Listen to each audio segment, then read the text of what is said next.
Welcome back, everybody. This is part 2 of the Husqvarna video that I originally did. My fault completely. I forgot to release this video, and luckily I've saved all the clips to it. So I'm going to go back here and basically not re-record it, but put a voiceover onto it that's better than what it was before. Basically, though, we're going to do a valve adjustment today, changing out the spark plug, and various other bits. I'll describe it the best I can from what I remember. This was like 3 years ago, so bear with me. But without further ado, let's get to work and take the hood off this mower. Alright, first off, we're going to get this hood off. First, we're going to unplug the lights here, and then we're going to tilt the hood back a little bit and lift up and pull the hood out.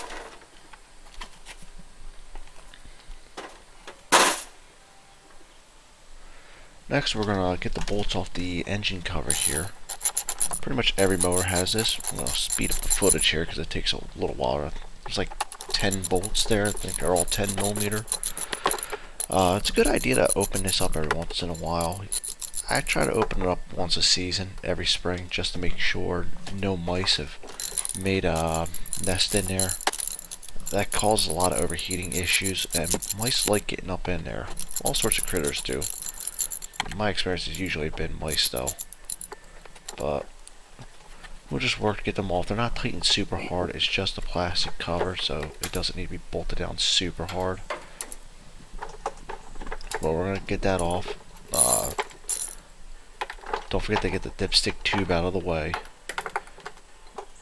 and make sure all the screws are out. I tried leaving them in there, but they're catching a little bit. Yeah, that one back there was just fighting me. I kept thinking I had it all the way out, but it was just like 1 or 2 threads. It just kept giving me a struggle there. There we go. And you can see, I keep it nice and clean in there. Put the dipstick tube back in there so you don't accidentally knock some dirt down in there. That would be bad for the motor. We're going to get the spark plug changed out here. We're using an NGK BKRE spark plug. Undo that. The spark plug socket I got there has a rubber insert that actually holds onto the end of the spark plug. Comes in pretty handy.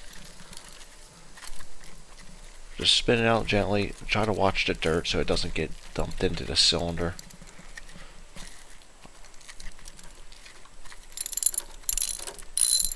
And there we go.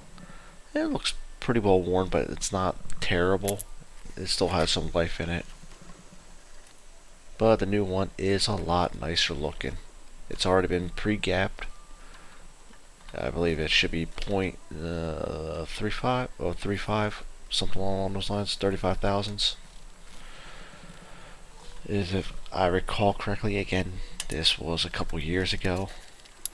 I'm going to use my socket though, because there's not a lot of room to get my fingers in there with those gloves on. But since it has a rubber end in there, it helps me thread it in there easier.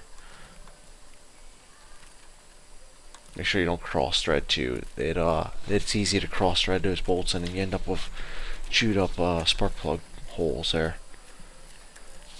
And you don't need to crank it down super hard again.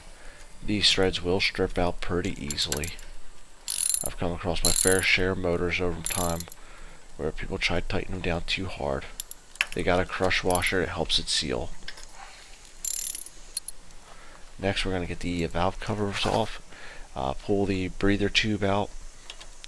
These are all 10 millimeter if I recall correctly. I'm going to break them all loose first with my wrench, and then I'm going to switch over to my nut driver, just because it's easier to deal with than trying to swing the handle around on that. I don't want to use impact on there because it is a small cover. Well, small bolts, and being how thin those covers are, they bend easy. There is a replacement valve cover for them you can get on Amazon.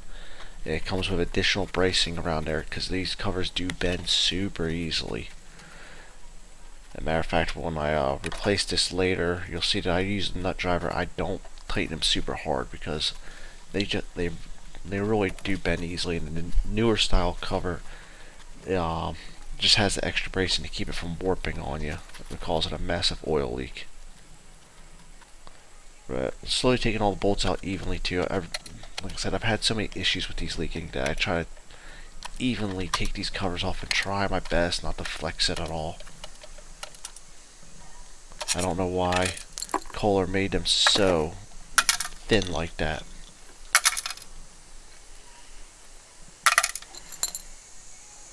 I'm gonna make sure we put all the bolts off to the side so you don't lose any. Try to get in there clean. There's going to be some oil pulled up the bottom.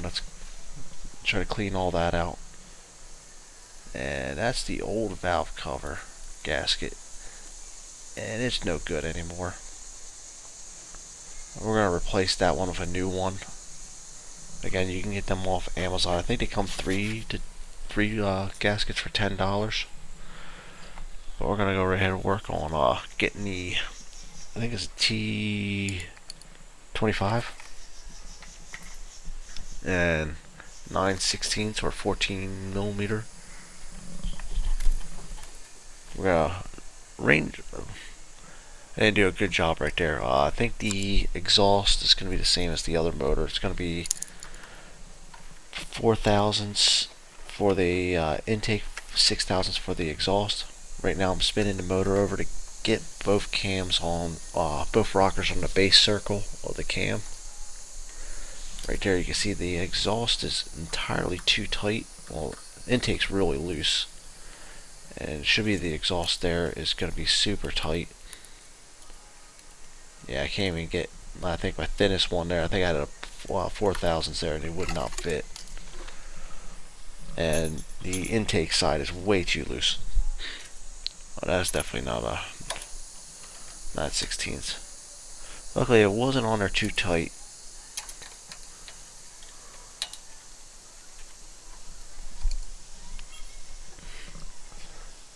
I believe those are tightened down to 40 inch-pounds too when you tighten those back on there, which is not a lot of force.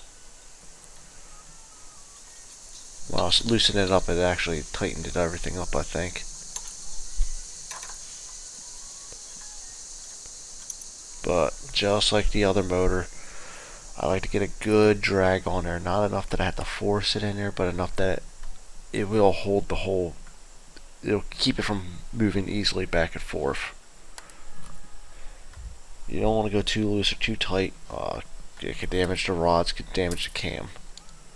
We're going to get in there, tighten it back up, and really, that's all you need, a good twist on that. And then recheck. Because sometimes it will still be a little too much when you turn lock it.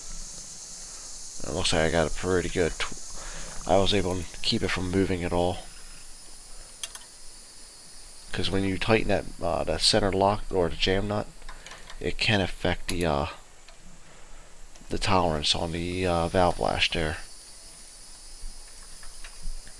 It's still a little too loose, and we're just gonna turn it slightly till we get that good drag. There we go. There we go. And that's good drag right there. Not enough room to hang the feelers there. Like I said, if I consider it good if it can hold the whole feeler pack there. Again, give it a real good tighten on there.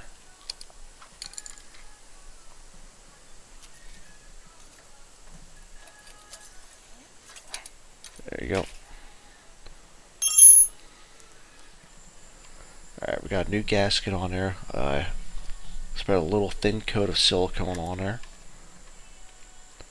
I'm going to put 2 bolts through to hold it in place for right now. As I put the other bolts in, I'm going to put a little bit of Loctite on them, because I'm not going to tighten these bolts down super hard. Loctite will help prevent back out on the bolts.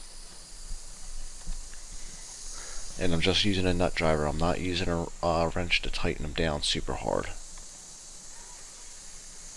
As I've said before already earlier in this video, there is a replacement cover that has thicker rails, and it comes with bracing that will prevent the flexing.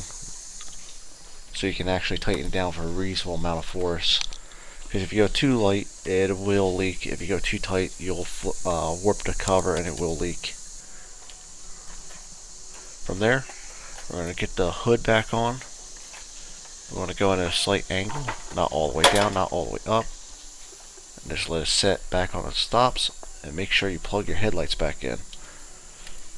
Granted, I never use my headlights at all, but yeah, motor's gone, might as well use them. And here we go, we're going to start the motor, make sure everything runs good.